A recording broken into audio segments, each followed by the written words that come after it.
I always say that grammar exists to help you say exactly what you mean.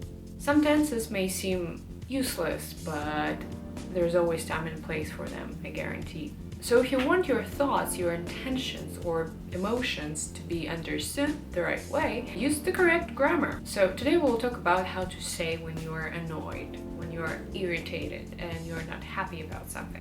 When you want to tell somebody that something annoys you and you don't want to build complicated sentences and just say, this is bad, I don't like it, without any emotion. So let's begin. The first way would be to use present continuous with always, and usually in a statement. You're always leaving your hair everywhere. Stop it. I'm always forgetting to call people back or text them back or answer them in general. I'm so bad at this and I hate it. So it's usually just a statement. If you want to make a question, here you can just make a question like, are you smoking?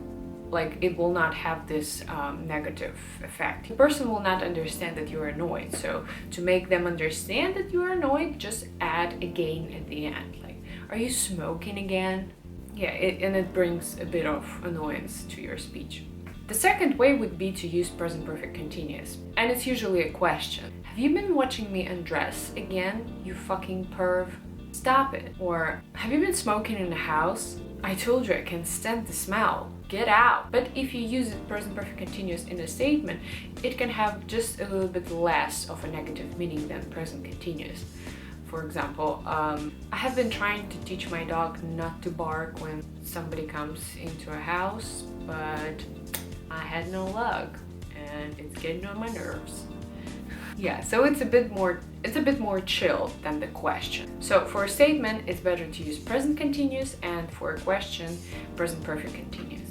And the last way would be when you ask somebody to stop doing something, how to add some, idea of annoyance. So to show them that you're annoyed and you're asking them to stop. Because in English, we're usually very polite when we ask somebody to do something. To show your annoyance, you just have to lose this politeness or add too much of this politeness. For example, can you stop leaving your things on the floor? So when you add too much of politeness, it adds this ironic effect, but when you are like straight, it is very intense way to ask a person to stop doing something. Would you please consider texting me 19 times a day instead of 20? That would be great. Yeah, so I hope it was helpful because sometimes when you learn, you just don't really know how to add the emotion to your speech, and you can just say something in like a simple sentence, but it will not show any emotion.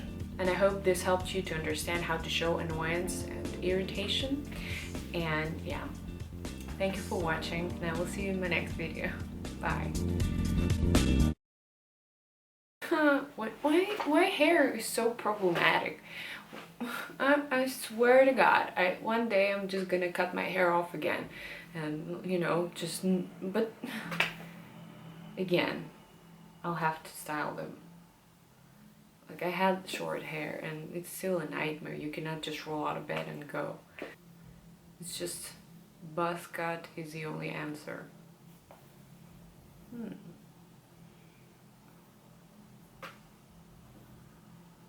I have an idea.